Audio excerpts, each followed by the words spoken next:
Amén. Bien, vamos a estudiar la parábola de esta mañana, que Dios nos hable. Las parábolas del Señor Jesús. Vamos en el capítulo número 30, que tiene por tema la viuda persistente. Y para ello quiero que vaya conmigo al Evangelio de Lucas, capítulo 18. Vamos a darle lectura, Evangelio de Lucas, capítulo 18, del 1 al 8, por favor. Vamos de forma alternada.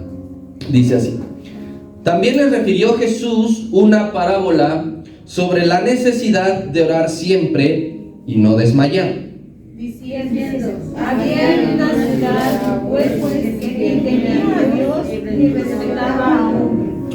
Había también en aquella ciudad una viuda, la cual venía a él diciendo: hazme justicia de mi adversario.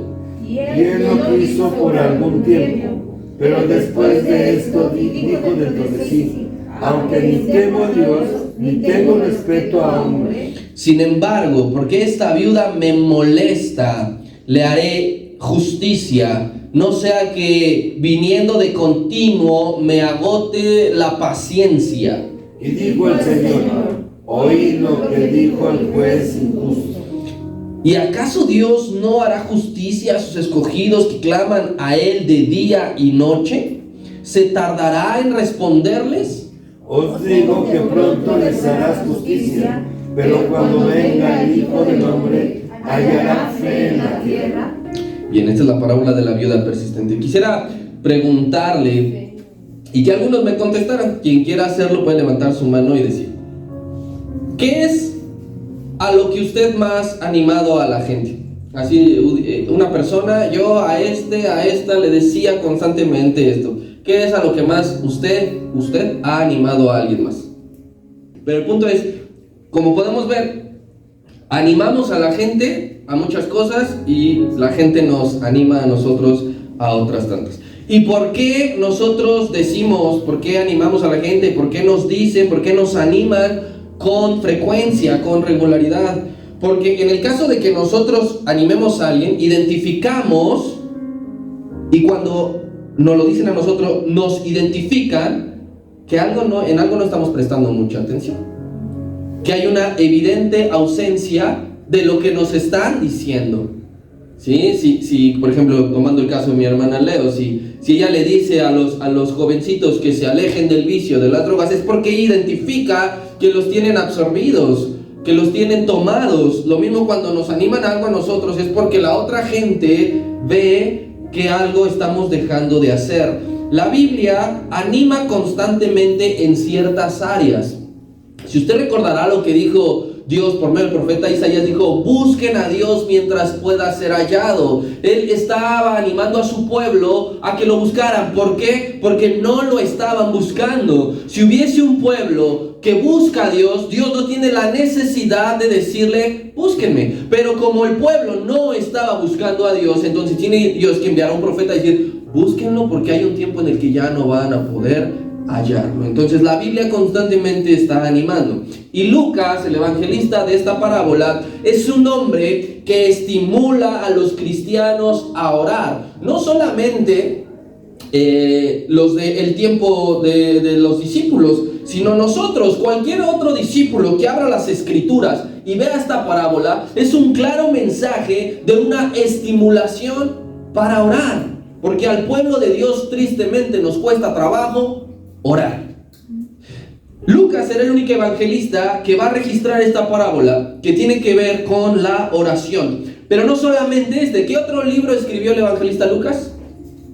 El libro de los Hechos. En el libro de los Hechos también Lucas resalta constantemente la importancia de orar. Recuerda que a dónde se dirigían tanto Pedro y Juan cuando vieron al cojo en la Hermosa. A la oración. Lo escribe Lucas y dice: Pedro y Juan se dirigían a la oración. Bien pudo haber omitido ese detalle, pero él dijo: estos hombres, los apóstoles, los que Dios dejó, se dirigían a orar. Recuerda qué estaba haciendo tanto Pablo y Silas a medianoche en la cárcel, orando.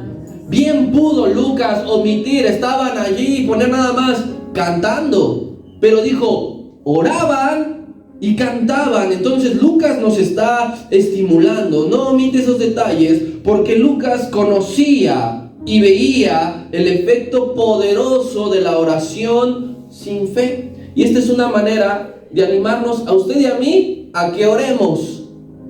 En boca de nuestro Señor Jesucristo, como escucháramos su voz de forma literal, como cuando contó esta parábola Lucas dijo, tengo que registrar esa hermosa parábola, porque los cristianos del siglo XXI deben de recordar, deben de animarse a orar constantemente. Versículo número 1 dice, también les refirió Jesús una parábola sobre la necesidad de orar siempre y no desmayar. En esta parábola, el Señor no está animando a la gente común. Y por decir gente común, no me estoy refiriendo a que nosotros tengamos pues cierta clase social, ganemos cierta cantidad de dinero y entonces los que ganan de esto para abajo, sueldo mínimo, son gente común, sino gente que no pertenece a la fe cristiana.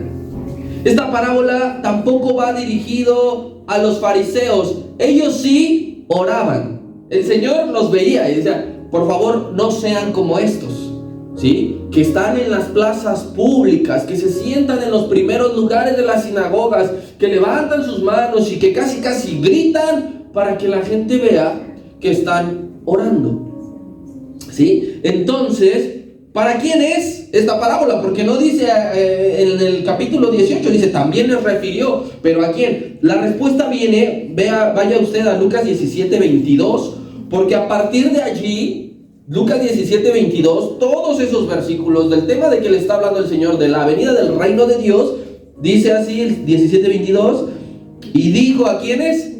A sus discípulos. Entonces, esta parábola es para sus discípulos, y no solamente para sus discípulos, hay algo más todavía. No está diciéndole a los discípulos, oren por orar. Sí, oren por orar, oren para cumplir el requisito, nada más. No les está diciendo, oren para que en las noches en su cama no tengan el remordimiento de, hoy no oré. Ay, pues rápido, ahorita me pongo a orar para que ya mi conciencia esté tranquila. Yo creo que nuestra conciencia y el remordimiento a veces nos llega a jugar una mala pasada de que hacemos las cosas nada más para no sentirnos mal. Pero el Señor Jesús no está diciendo, oren nada más para eso. Oren como es la costumbre. Está diciendo tres cosas de la oración. Primero, es una necesidad. ¿Qué es orar? Una necesidad. Orar es necesario. Segunda cosa, dirá, oren siempre. Orar siempre. Y tercera cosa, sin desmayar, sin desanimarse. Esas son tres cosas muy sencillas, pero muy importantes, que tienen que ver con la oración. Cuando nacemos, en el ser humano, en su ADN, en su naturaleza, vienen impregnadas unas necesidades que usted no decide si las siente o no. Si las tiene o no, simplemente nace y tiene la necesidad de comer. Un recién nacido, todo el día creo comer y dormir, el recién nacido. Tiene esa necesidad. Usted intente mantener a un recién nacido despierto, no se va a llorar porque tiene que dormir por lo menos 17 horas de 24, imagínense. Entonces nacemos y tenemos ya en automático necesidad de comer, de dormir y de asearnos, o sea una vez al año, porque no hace daño, pero hay una necesidad de eso. Si no suple usted la necesidad de comer, ¿qué sucede en usted? Se siente muy débil, se siente muy cansado, está muy de malas. Si usted no suple la necesidad de dormir, exactamente igual, se levanta con un genio de hoy no puedo dormir. Si no se asea, seguramente se va a enfermar, ¿sí? Y puede ocasionar la muerte el no comer, el no dormir y el no ser limpios. Y hay otras necesidades que no son naturales, pero no las creamos con el desarrollo de nuestra vida. Por ejemplo, ¿quién tiene la necesidad de al menos salir un día a la semana y despejarse de todo, que sea ir por un postrecito ahí a la esquina? ¿no? ¿Por qué? Porque es tanto el ahogo, la presión, el estrés de la semana, que si tú no tienes ese día, seguramente con cualquier cosita vas a reventar y todo, ¿no? Hay quien tiene la necesidad de por lo menos hacer, no sé, 3 o 4 días ejercicio a la semana, porque con eso se relaja, porque con eso saca el estrés. Si esto no ocurre, usted no se va a sentir bien y no va a estar feliz. Cristo está diciendo que para el discípulo, para aquel que ha nacido de nuevo, para aquel que ha sido reformado por Dios, hay una necesidad que debe de ser saciada. ¿Por qué las personas externas no tienen esa necesidad? Porque no son discípulos. Pero todo discípulo siente esa necesidad, como cuando usted tiene la necesidad de comer, el discípulo tiene la necesidad de orar. Su estómago hace tripas, las tripas ahí se pelean, hacen gruño. ¿Qué sucede cuando usted no ora? No me conteste. ¿Qué sucede cuando usted no ha estado orando? ¿Qué le sucede a usted como discípulo cuando olvida la oración, cuando la arrincona, cuando la menosprecia? ¿Qué le sucede de no suplir esa necesidad? ¿Qué pasa en su ser, en su interior? Si usted dice nada, como si nada, usted está grave. Usted debe preocuparse. Aquí Cristo nos está diciendo, hay una necesidad para discípulos, y es orar por todo. Hay una cosa por la cual no deba orar, ahorita veremos. Pero dice, oren por todo y en todo lugar. ¿Hay restricción para orar? No, mire que si usted está orando en un baño, Dios le escucha. Obviamente por las condiciones o las necesidades que usted tiene. Y en cualquier otro lugar es así. Eso es lo que significa oren siempre. Oren siempre. No esperes a llegar a la iglesia el domingo nada más para orar. No esperes para ir entre semana nada más para orar. Ora siempre. Ahora que entre semana, los miércoles y los domingos a mediodía estamos viendo el altar de incienso del tabernáculo y cómo lo transportaban los sacerdotes, pues el pastor nos enseñaba que donde Dios les decía que debían de mover, de transportar el tabernáculo, allí también llevaran el altar de la oración. No dijeran, bueno, la dejan y todo lo demás lo transportan junto con todos los muebles que son igual de importantes. El altar de las oraciones es básico en tu vida cristiana. Si tu altar de oración la dejas aquí, allá afuera, vas a tener una necesidad y un hambre y no vas a poder suplirlo. ¿Por qué? Dejé la oración, dejé de orar. Donde Dios te envíe, donde Dios te coloque, allí debes de transportar tu altar de oración. Cambié de trabajo, ¿qué haces? Lo llevo para allá. No sé qué crees que se quedó, ya no lo pude sacar. Cambié de casa, me tuve que cambiar de casa, me lo llevo. Voy en el auto, manejando en el tráfico, en el periférico. Llevas tu altar de oración. Voy en el metro, bien apretado, pero llevas tu altar de oración. Voy en el camión, me tocó parado, ahora no alcancé el lugar. Llevas tu altar de oración y allí colocas tu tiempo de oración. En ese lugar, a esa hora, con las personas que estés rodeado, llevas tu oración. Mire, vamos a primera carta a Timoteo, capítulo 2.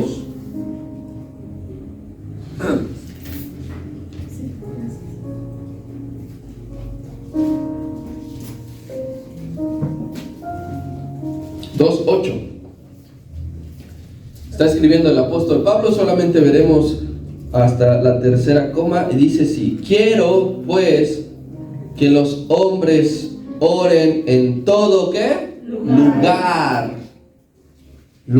Y nuevamente el apóstol Pablo identifica que quizás les está costando trabajo la oración y entonces hay que volver a animarlos.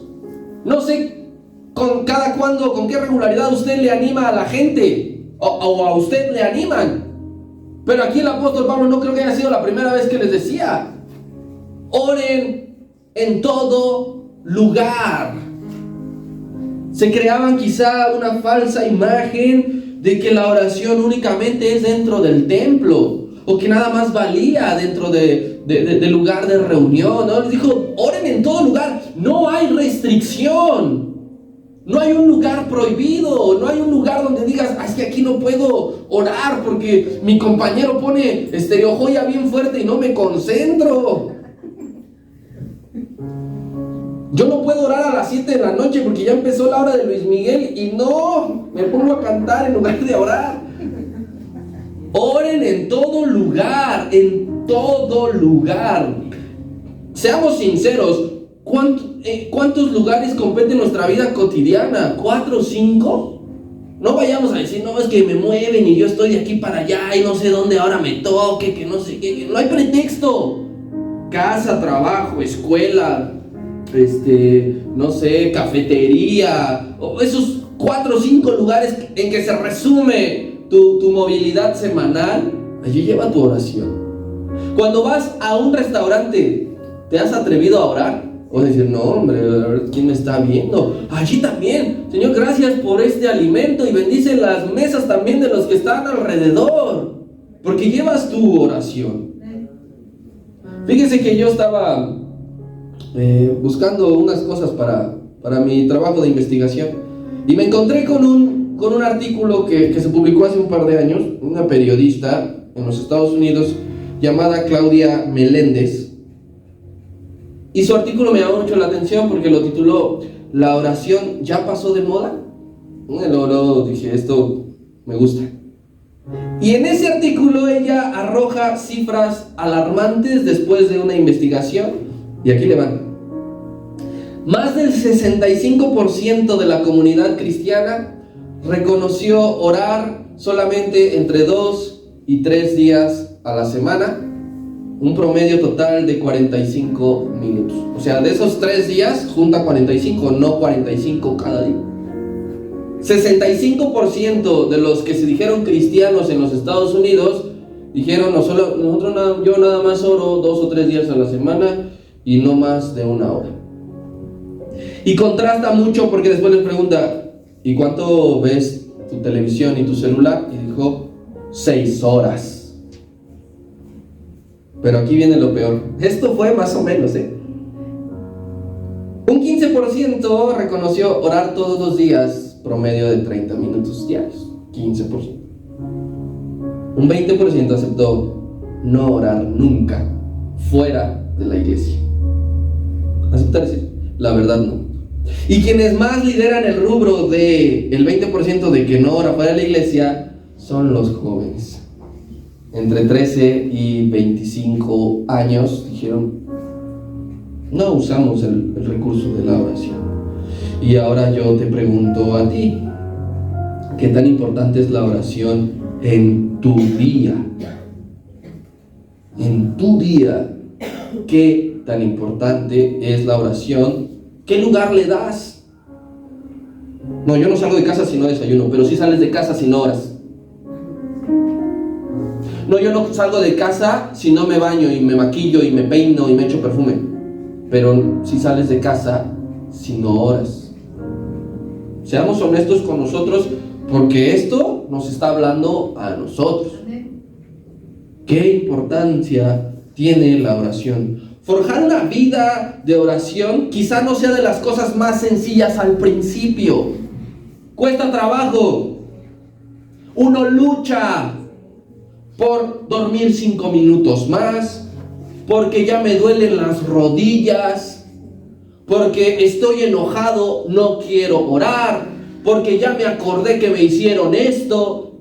Forjar una vida de oración al principio no es sencillo. Es como si yo les dijera a ustedes, hermanos, mañana, todos los días a las 6 de la mañana se levanta a correr. Yo creo que ninguno lo hace. Bueno, el hermano Robert yo creo que sí. Pero de ahí en fuera, no sé quién más podría decir, sí, con mucho gusto. Porque al inicio es difícil levantarse temprano, luchas, hace frío, más en época invernal, ¿sí? Pero cuando lo logras, mira, ya se te hace normal, ya te gusta. Con la oración sucede lo mismo. Es difícil a veces que tú digas, ay, voy a orar. ¿Por qué crees que el diablo te va a dejar que te conviertas en un hombre, una mujer de oración? Por supuesto que no. Él va a hacer su lucha para contrarrestar eso.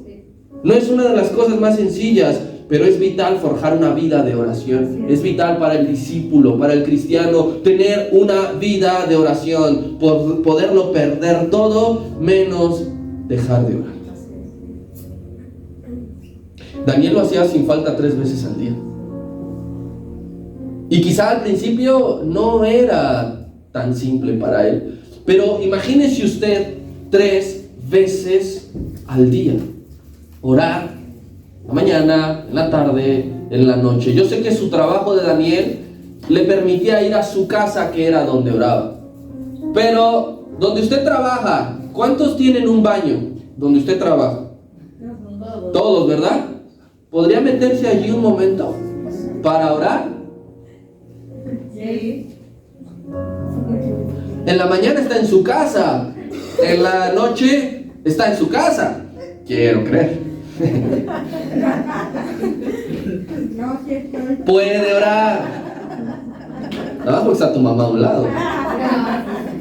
Puede orar. Dice, no, en la tarde no. ¿Por qué? Porque no estoy en mi casa y porque no tengo mi cama y porque no tengo allí mi música ambiental y todo eso. Pero eso no se necesita rigurosamente. Dices, me dan 1 hora de comer. ¿Por qué no comes en 50 minutos y 10 minutos te vas al baño a orar? No sé, se puede ocupar. Cada uno de nosotros sabe en qué momento meter esas oraciones. Puede ser antes de ir a trabajar. Dice la palabra que Cristo lo hacía muy de mañana. Antes de empezar a laborar, antes de empezar su recorrido, antes de empezar a sanar a la gente, a liberarlos, a predicarles, se levantaba y se iba a orar porque él tenía esa necesidad. Él era hombre como nosotros. Él no decía, yo no voy a orar porque yo soy Dios mismo. Él vino como hombre con todas las necesidades. ¿Él fue tentado a no orar? Sí. Fue tentado en todo. En todo. Cuando a veces decimos, estoy cansado, mejor me voy a dormir y no oro. Esa es una tentación, la cual se puede vencer, la cual no es imposible. Imagino al Señor Jesús en el día 38, 39 en el desierto con un buen de hambre, no querer orar porque ya quería que acabara el ayuno. Él quería comer, pero seguía orando porque sentía esa necesidad y suplía esa necesidad. Usted y yo sentimos esa necesidad y a veces nos importa nada. Nos vamos a dormir así. ¿Cuántos de nosotros somos tan insensibles de irnos a dormir con el estómago vacío, de decir, tengo un hambre, ya me voy a dormir? No, usted busca comer algo antes. Su espíritu tiene hambre, su alma tiene hambre y decimos, me voy a dormir porque mañana me levanto bien temprano. Y nos dormimos con hambre espiritual. Durante el baño, ¿quién ha orado durante el baño? ¿No? Por favor, no me digan que soy el único loco. A la hora de bañarse, porque usted dice, el trajín de la vida, ¿sí? La dinámica de esta ciudad, pues nos da poco tiempo para dedicarnos así sin que nadie nos moleste. Pero en el baño, y más aquellos que se tardan media hora, como no ha llegado la señora de aquí, está a media hora, 1 metro de cuerpo, media hora. Yo digo, está orando por nosotros porque no me explico otra manera. En el transporte o en la noche cuando usted quiere desconectarse de todo. Usted digamos, se destina a leer la palabra, porque me ha pasado, se destina a escribir los mensajes, la predicación. Y escucha que le llegan mensajes, ¿le da curiosidad o no le da curiosidad?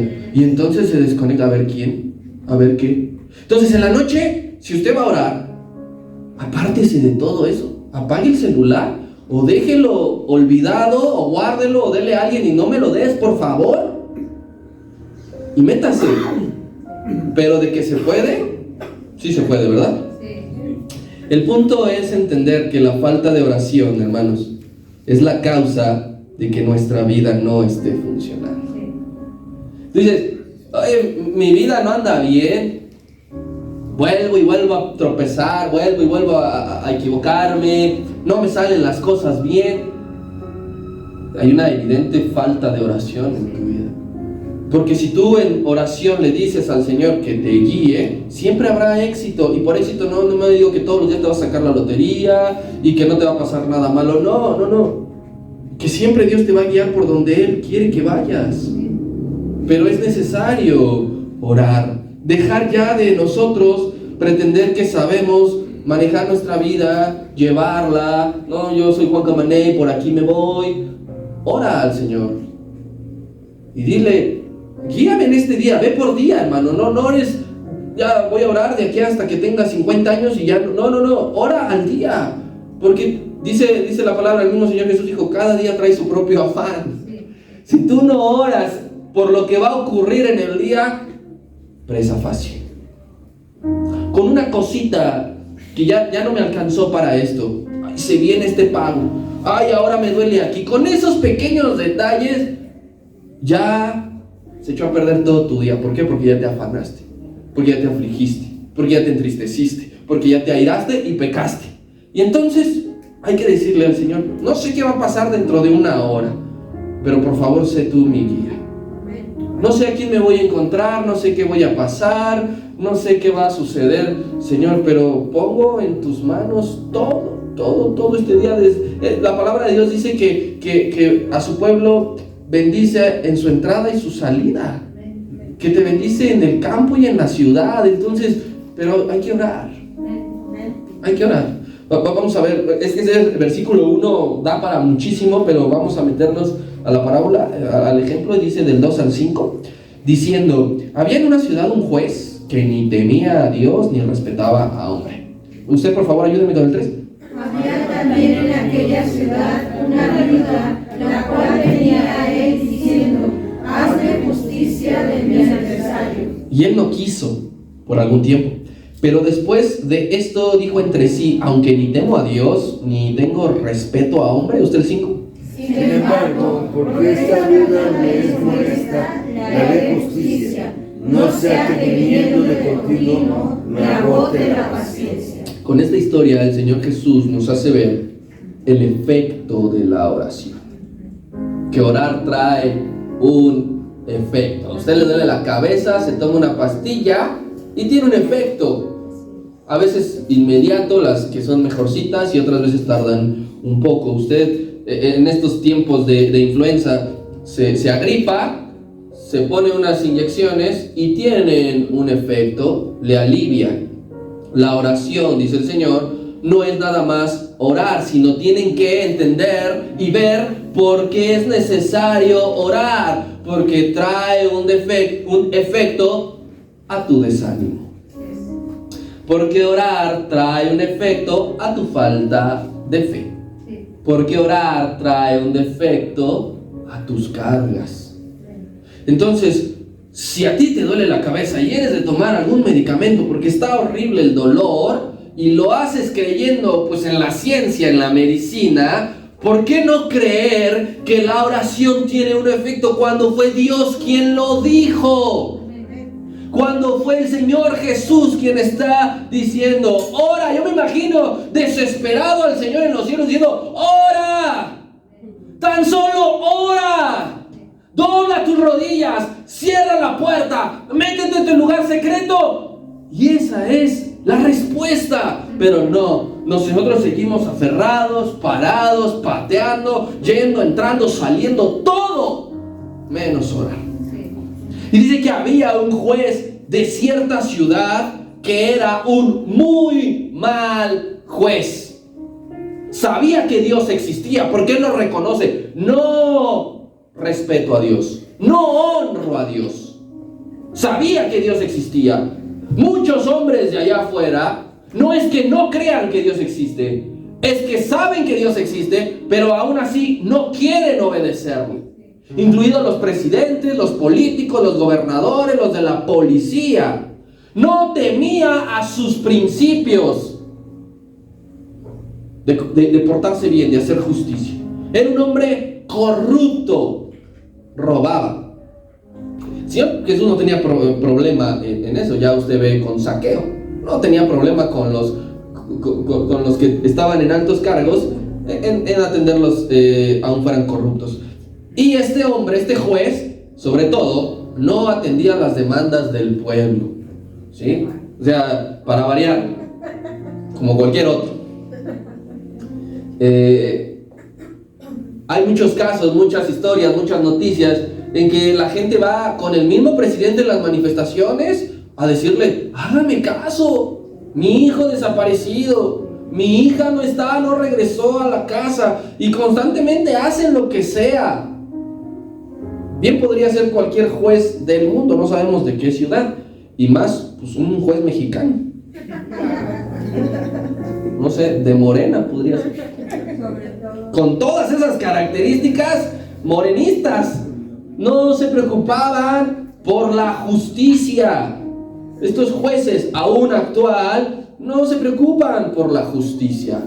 Sucedía que en Israel, cuando estaban siendo dominados por el Imperio Romano, usted sabrá que la mayor parte de las leyes y el sistema democrático fueron impuestos por Roma. Roma son los creadores de cierto grado de derecho y de ciertos artículos. Y entonces Israel era dominado por Roma, y cuando había un caso similar a este que está mencionando el Señor, había 3 jueces, uno por bando, el acusado, la acusadora y uno neutral, como hoy día puede ser el caso en alguna demanda. La corrupción ya era un problema desde hace mucho tiempo. Dios lo señala en reiteradas ocasiones con los profetas, que decía que no veían por los pobres, que se robaban entre ellos las pesas, las básculas falsas y todo eso. Entonces la corrupción ya era un sistema bien establecido. Y si no tenías dinero para comprar el dictamen del juez, claramente ibas a ser desfavorecido. Si aún el juez, que se supone estaría de tu lado, si tú no le pagabas, si tú no le dabas, él no iba a hacer nada por defenderte, e ibas a ir a la cárcel o a perder, o ya no se te iba a retribuir, etc. Entonces este era un caso de estos.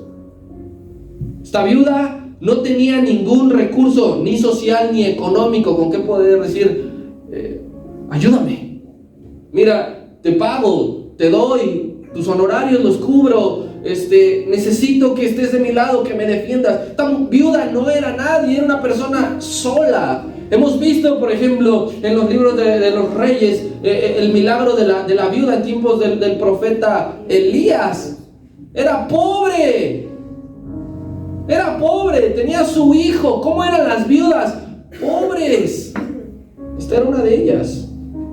No tenía esos recursos, pero sí tenía un arma. Sí tenía un arma, como la viuda del tiempo de Elías, que le digo que tenía fe porque le dijeron: llena la vasija de aceite. Ya no hay vasijas, entonces se acabó el aceite, porque si hubiera habido más vasijas, el aceite seguía fluyendo. Dice: véndelo, actívate económicamente. Así esta mujer de esta historia, esta viuda, tenía un arma, se llama insistencia. A veces empleamos usted y yo mal la insistencia para mal. Esa sonrisita, ya sé que será usted lo que estoy pensando también yo. A veces empleamos la insistencia para mal. Esta mujer no se cansó de ir a solicitar que se le hiciera justicia. Iba en las mañanas, imagínense, ¿no? Ya se levantaba el juez, se tomaba su cafecito, ahí está. En las mañanas. Iba en las tardes, cuando ya iba a comer su pescadito, otra vez. Iba los fines de semana también. A lo mejor en sábado y domingo me deja descansar. No, ahí estaba. Estaba tocando ahí en la oficina, la puerta. Se plantaba afuera del Palacio de Justicia. Hacía marchas, huelgas, invitaba al pueblo. Hacía huelgas de hambre. Es más, iba hasta su casa. Lo seguía, lo perseguía. Porque quería que le hiciera caso. Quería que le favoreciera. Hasta que llegó el día, no sé, después, dice ahí claramente, por un tiempo, no sabemos cuánto tiempo. La mujer no se cansó, Y este juez sí se cansó. Llegó el tiempo que dijo, ¡ya! Me hartaste. ¿Qué quieres? Y no Keila porque le digo así constantemente. ¿Y ahora qué? Harto atendió su petición. Dijo, no es porque tema a Dios, no es porque tema a los hombres y los respete, no me importan de hecho, pero es que esta un día me va a hacer enfurecer y entonces sí me va a meter en un problema. Mejor la atiendo. Esto debe de llamarnos poderosamente la atención a nosotros. Hermano, si Dios contestara siempre la oración inmediatamente, no habría necesidad de animar a la gente a que ore. Porque voy a doblar mis rodillas y ya sé que Dios me lo va a dar. Entonces, ¿para qué le animaría a alguien? Si la hermana Leo ve que al día siguiente ese muchachito dejó ya la mona, el tiner, pues no habría necesidad de volvérselo a decir. ¿Sí? Si mi hija coloreara sus tareas, no habría necesidad al día siguiente de que le vuelva a reiterar. Entonces aquí el Señor nos está diciendo, te tengo que animar, porque eso quiere decir que no voy a responder tu oración siempre al momento. Así de que ya te levantas, te sacudes las rodillas y listo, a lo que sigue. Todos queremos aquí, todos tenemos peticiones, o nada más yo. Todos tenemos deseos, todos anhelamos una cosa. Y todos quisiéramos escuchar a la primera de parte de Dios exactamente lo mismo que le dijo Zacarías, el ángel a Zacarías cuando fue a anunciarle que Juan el Bautista iba a nacer. ¿Qué le dijo el ángel a Zacarías? Tu oración ha sido escuchada, oída. Todos quisiéramos escuchar eso, meternos en oración nuestros 45 segundotes y que de repente la voz aquí estuviera: tu oración ya ha sido escuchada, puedes irte a ver la televisión. ¡Queremos eso! Pero nos damos cuenta que hemos orado por la misma causa, no sé, 2 años, 1 mes, toda la vida, y todavía no llega, pero sigues orando. Es fe cuando, a pesar de que aún no llega la respuesta, sigues orando. Eso es fe. Porque tú dijeras, no, el Señor no me dijo que mi oración ha sido escuchada, ya me voy, y que ni cuente conmigo para orar al rato. Es más, no voy a volver a orar. No, es fe cuando te levantas y la situación sigue difícil, pero vuelves a orar. Es fe. Te levantas y llega a pasar que después de orar se empeora todavía, pero sigues orando. Eso es fe. Quiero que vayamos a la primera carta del apóstol Juan, capítulo 5, versículo 13.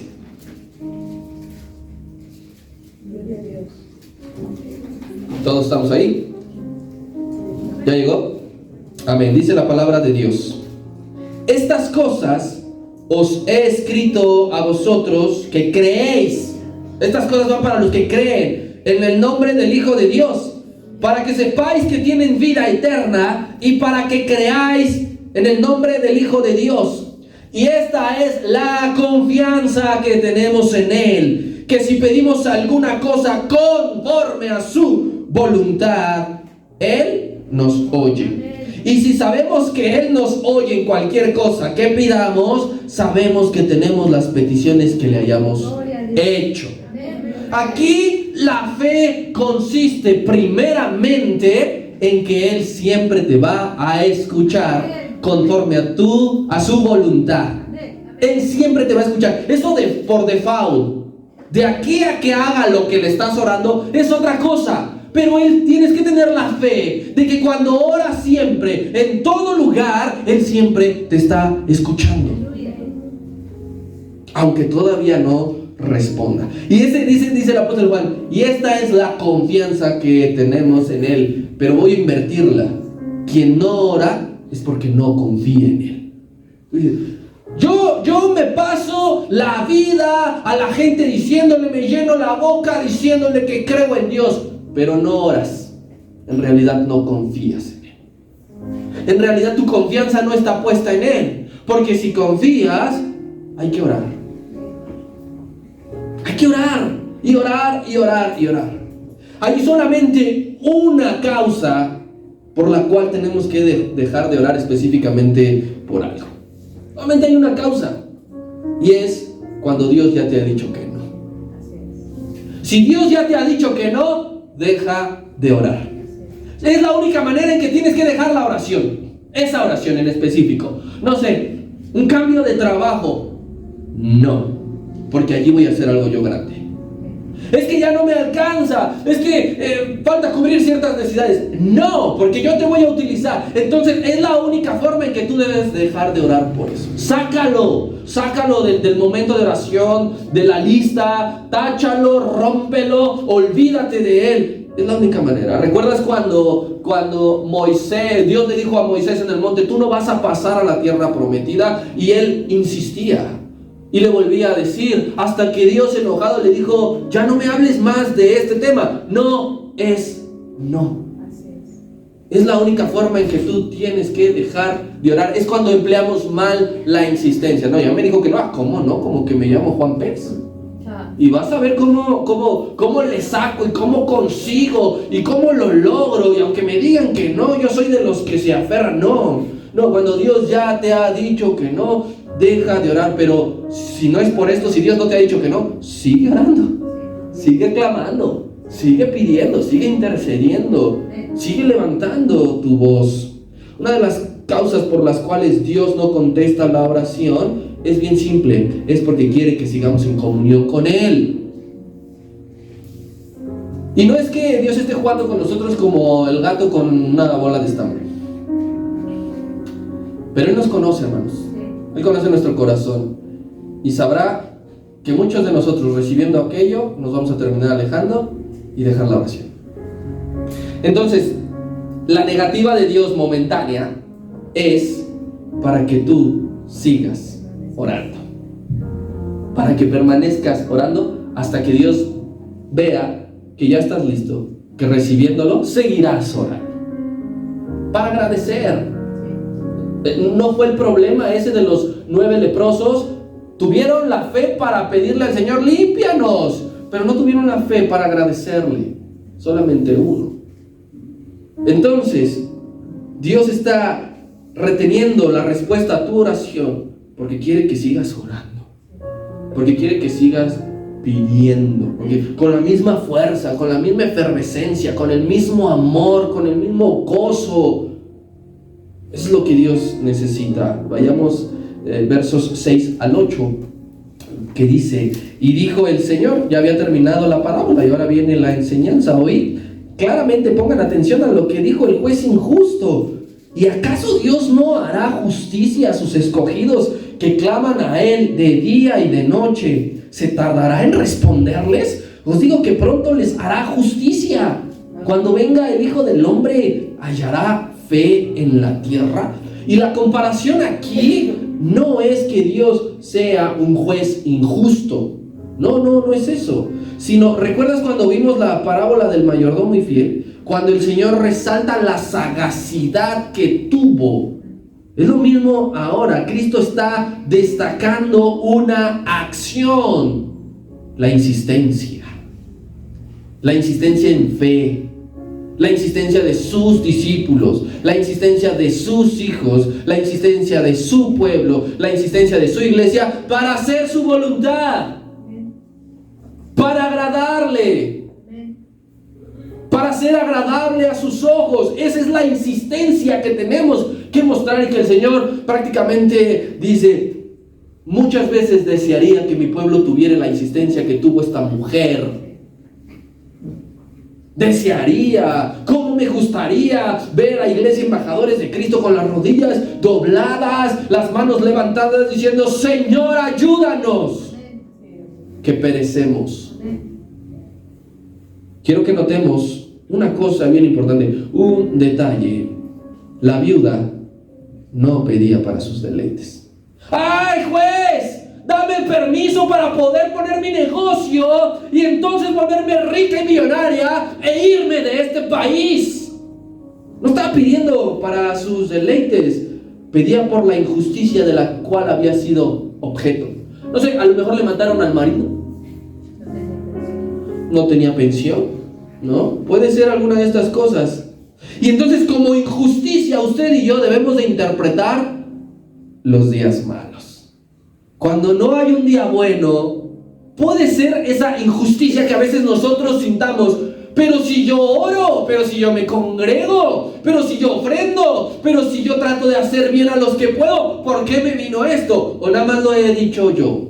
He pensado que he sido objeto de una injusticia. Hermanos, usted y yo pasaremos por muchas injusticias en esta vida. No ore nunca para no, es que el diablo no me toque y yo no ser objeto de ninguna cosa que me saque de la comodidad, de la conformidad. Yo no quiero sufrir por esto. Me dolía la muela y yo no le decía al Señor, yo no le decía, quítame este dolor. ¿Sabe por qué? Porque es necesario ciertos dolores, aún físicos. A veces el pueblo de Dios no quiere ni siquiera pasar un dolorcito de cabeza. No, yo soy un escogido, yo soy un enviado de Dios. Sí, pero no te engañes. Vamos a pasar injusticias. La palabra dice que estemos firmes y preparados cuando venga el día malo. ¿Va a llegar, sí o no? No trozamos nuestra oración. Bien pudo la mujer vengarse, ¿verdad? Cuando vio que el juez nomás no le iba a hacer justicia. Supongamos que le mataron al marido. Y como vio que el juez no le iba a hacer justicia, bien pudo ella por sus propias manos desquitarse, ¿sí o no? Y hacerlo. Pero la venganza, hermanos, no se nos está permitido a nosotros, a usted, como pueblo, como iglesia. Cuando piensas, mala mía, sí, ahorita vas a ver lo que se siente. Espérate. Hasta decimos, es un plato que se come bien frío. Yo le recuerdo a usted, la venganza de cualquiera de las injusticias que usted ha sido objeto en el trabajo, en la escuela, en su vecindario, cualquier venganza de las que ha sido objeto, le pertenece a Dios. Él dijo, mía es la venganza, no tuya. Pues no, el Señor no me contesta mi oración, voy a aplicar el ojo por ojo. Eso es lo que el Señor vino a terminar con la gracia. El ojo por ojo, ¿sabe qué nos va a causar?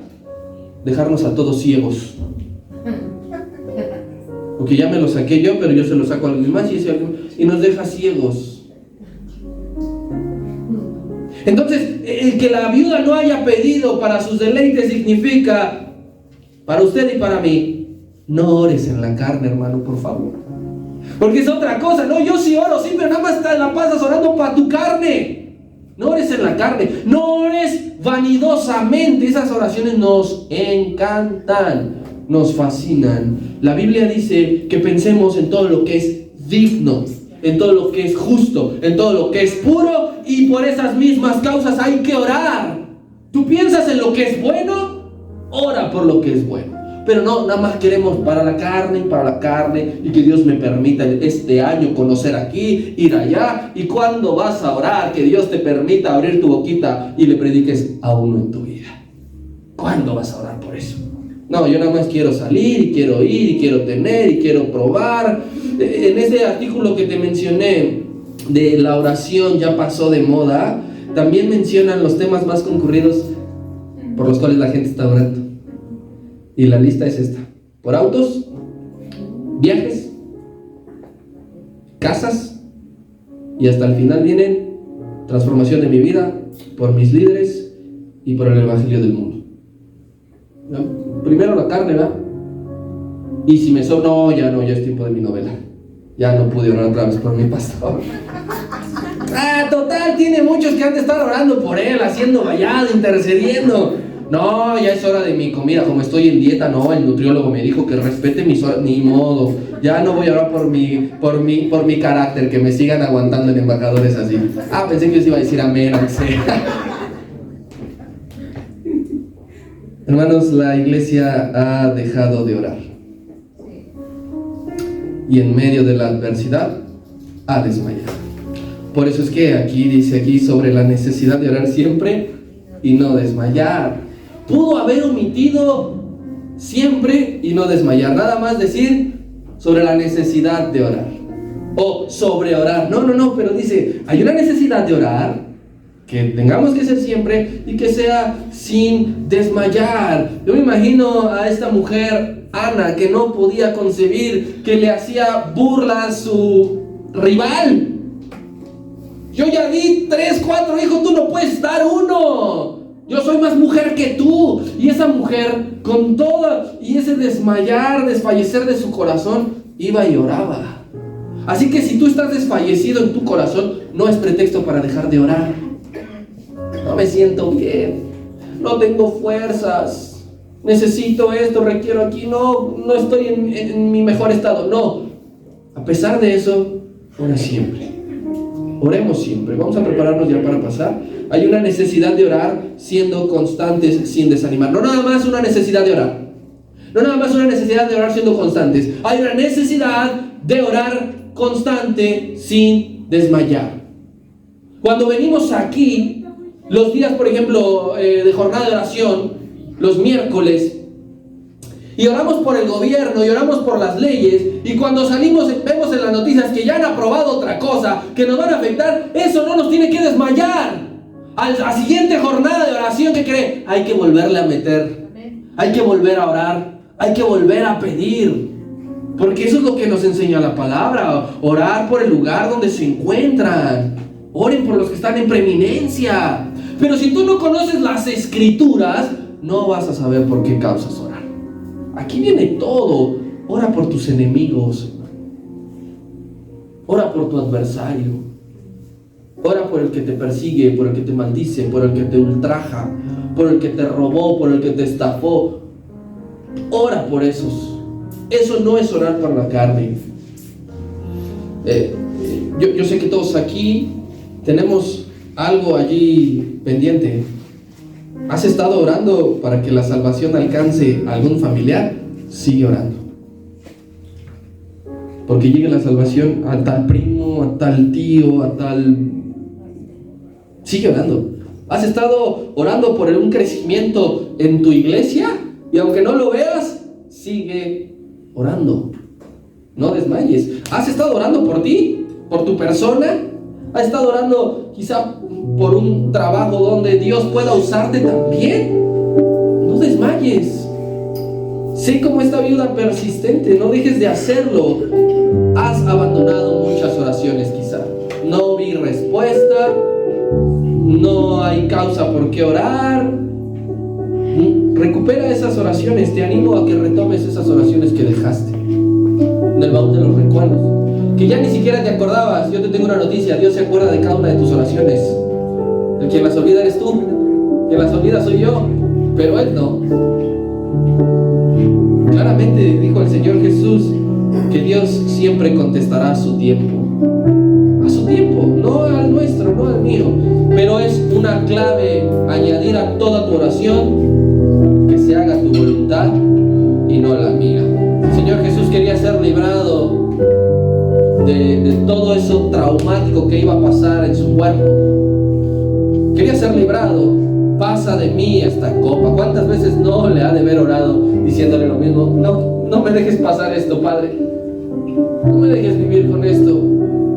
Va a ser muy duro. Pero al final él decía: pero no se tiene que hacer lo que yo digo, se tiene que hacer lo que tú dices. A toda oración, hermano, siempre dile que se haga tu voluntad y no la mía. Amén. Vamos a hacer una oración. Quiero que te pongas